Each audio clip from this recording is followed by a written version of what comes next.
కొరింథీయులకు రాసిన మొదటి పత్రిక 3వ అధ్యాయము 16-17 వచనాలు.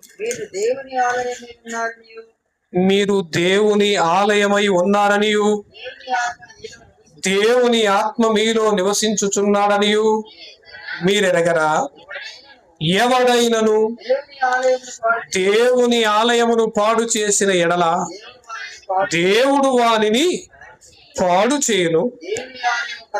దేవుని ఆలయము పరిశుద్ధమై ఉన్నది, మీరు ఆ ఆలయమై ఉన్నారు. దేవుని ఆలయము పరిశుద్ధమై ఉన్నది, మీరు ఆ ఆలయమై ఉన్నారు. ఈ ఆలయములో ఆ భయంకరమైన చెడు అనేది పెట్టకుండా దేవుని కొరకు దీన్ని పరిశుద్ధంగా కాపాడగలిగితే ఖచ్చితంగా దేవుడు ఈ ఆలయంలో నివసిస్తాడు. ఈ ఆలయంలో దేవుడు నివసిస్తే ఖచ్చితంగా రేపు పొద్దున మనం పరలోకానికి వెళ్ళే ఆ గొప్ప అవకాశం మనకు దక్కుతుంది. లేదంటే దేవుని చేత మనం పాడైపోతాం, దేవుని చేతనే మనల్ని పాడు చేసేస్తాం.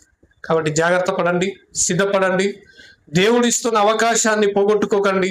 దేవుని ఆలయాన్ని పాడు చేయకండి. తినకూడనివి తిని, తాగకూడనిది తాగి, మాట్లాడకూడనిది మాట్లాడి, వినకూడనిది విని, చూడకూడనిది చూసి, చేయకూడనిది చేసి దేవుని ఆలయాన్ని పాడు చేస్తే దేవుడు ఒకరోజు మనల్ని పాడు చేస్తాడు. ఆ సమయం రాకముందే మనసు మార్చుకో.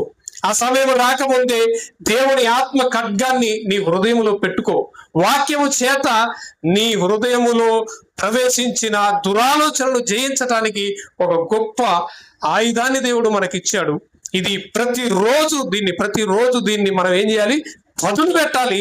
అంటే దీన్ని చదవాలి, చదువుతూ ఉండాలి. చదివింది మర్చిపోవటానికి కాదు, నీ గుండెల్లో నిలవటానికి.